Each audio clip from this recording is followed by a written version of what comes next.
YCP city ఆఫీసులో అమరజీవి పొట్టి శ్రీరాములు 125వ జయంతి కార్యక్రమం YSR Congress party Nellore Nagar నియోజకవర్గ ఇన్ఛార్జ్ ఎమ్మెల్సీ పర్వతరెడ్డి చంద్రశేఖర్ రెడ్డి ఆధ్వర్యంలో నిర్వహించారు.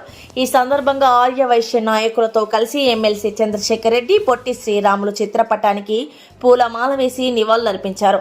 ఈ సందర్భంగా ప్రత్యేక తెలుగు రాష్ట్రం కోసం పొట్టి శ్రీరాములు చేసిన పోరాటాన్ని వారు గుర్తు చేసుకున్నారు. ఈ సందర్భంగా ఎమ్మెల్సీ పర్వతరెడ్డి చంద్రశేఖర్ రెడ్డి మాట్లాడుతూ ప్రత్యేక ఆంధ్ర రాష్ట్రం కోసం 58 రోజులు దీక్ష చేసి ప్రాణాలు అర్పించిన మహానీయుడు పొట్టి శ్రీరాములు అని కొనియాడారు.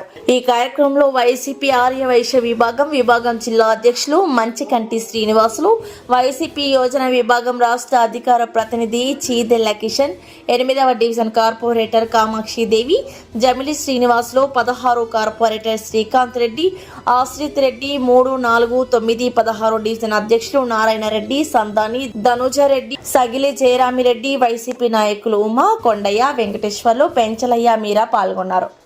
ఈ యొక్క ఆంధ్ర రాష్ట్రం కోసం ప్రత్యేకించి తెలుగు వారందరూ కలిసి ఒక ప్రాంతంగా ఉండాలని, ఆనాడు మద్రాసు నగరంలో మనకు జరుగుతున్న అవమానాలని, అక్కడ ఉంటున్న విధానాలని కూడా ఆయన ప్రత్యేకించి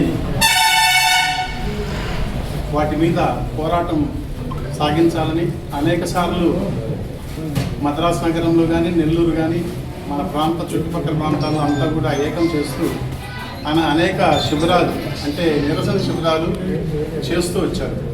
ఎక్కడ చేసినా కూడా ఆయన 1 రోజు 2 రోజుల కన్నా ఎక్కువగా ఉండకుండా ఆ శిబిరాన్ని లేపేస్తూ వచ్చారు.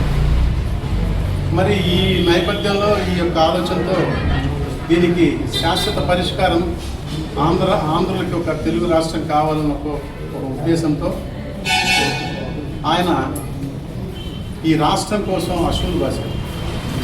మరి మద్రాసు నగరంలో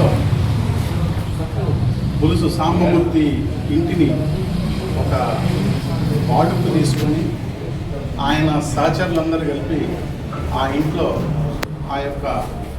ఆయన నిరాహార దీక్ష చేయాలన్న ఆలోచన సంకల్పంతో ఆయన ఒక బాడుగ ఇంట్లో, అంటే బాడుగ కట్టారా లేదా అనేది పక్కన పెట్టేస్తే ముందు ఒక గృహాన్ని నిర్ణయం తీసుకొని ఆ గృహంలో నిరాహార దీక్ష